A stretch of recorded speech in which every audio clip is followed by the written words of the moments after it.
gre v dobro smer, v pozitivno smer. Jaz mislim, da je seveda ponudba, ki je sicer vojaška ponudba, je v bistvu ponudba Slovenije. Tudi danes je vlada Republike Slovenije sprejela tehnični sporazum, je odobrila to in seveda vse to so kamenčki v mozaiku dobrega medsosedskega sodelovanja. In z Italijo imamo dobre odnose in se želimo te še izboljšati in mislim, da je tudi italijanska stran bila zelo, je izrazila to navdušenje nad tem, da smo mi bili prvi v Evropi, ki smo na glas povedali, da begunska problematika ni zgolj in izključno italijanski problem, ampak je evropski problem in glede na to, da smo država članica Evropske unije, je Slovenija tista, ki mora pomagati. Tako se je porodila ta ideja, je bil prav tehten razlog, ki je že Lampedusa ali je bilo še kaj ob temu? No, seveda vse nas je šokirali so posnetki Lampeduze, utopljenih ljudi in nemoči, seveda nemoči pomaga tem ljudem. In potem je na tem sestanku, ki smo ga imela s kolegom italijanskim 18. oktobra, je pač v nekem trenutku sem jaz rekel, ali bi vam pa pomagalo, če vam pridemo na pomoč z ladjo. In so se več kot polovico, ker ta je največja po metrih. Tako da je v resnici na osnovi tega potem prišlo potem smo začeli pa delati na tem projektu. Kaj pa o stroških, koliko bo znesla operacija in kdo bo se seveda to plačal? Operacija je ocenjena vrednost na okoli 500 tisoč evrov, se pravi pol milijona.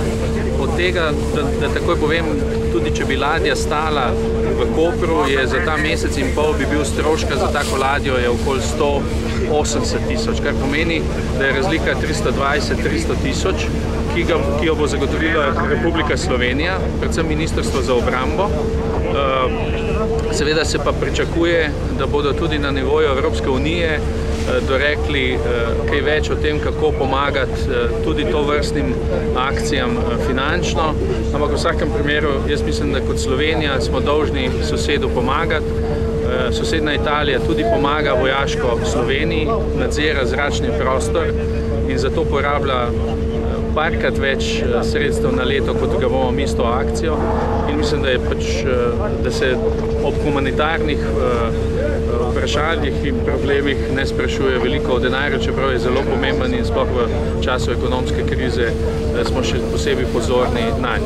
Jaz pa tudi upam, da bodo te stroški tudi manj, ko bomo na samem terenu, ko bomo seveda lahko našli tudi druge alternative, se pravi, da bomo jedli pri kolegih Italijanih in da ne bomo kupovali svoje hrane in tako naprej. Ampak se pravi, ocenjena vrednost pol milijona, 300 moramo zagotoviti mi, ker jo tako 180 zagotavljamo, tudi če ladja tle stoji. Do konca januarja, ne? Res je. Ladja naj bi izplula, mi smo danes sprejeli sklep, čakamo še italijansko stran, da podpiše ta tehnični sporazum, ki opredeljuje seveda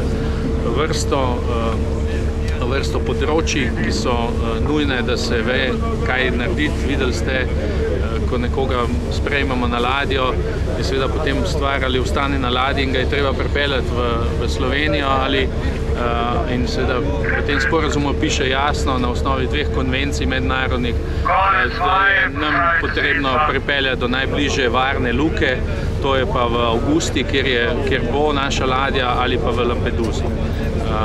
Tako da, ko bojo še Italijani podpisali, pričakujemo, ko boste vprašali seveda poveljnike, da bi šli 12.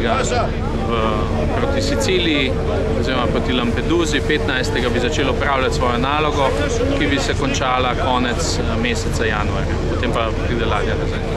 Depeše, ki jih dobivamo od naših veleposlanikov, po svetu govorijo o tem, da je bila to ena zelo dobrih diplomatskih potez, čeprav jaz mislim, da ni šla za preračunavanje, ampak je šlo v bistvu v resnici za pomoč.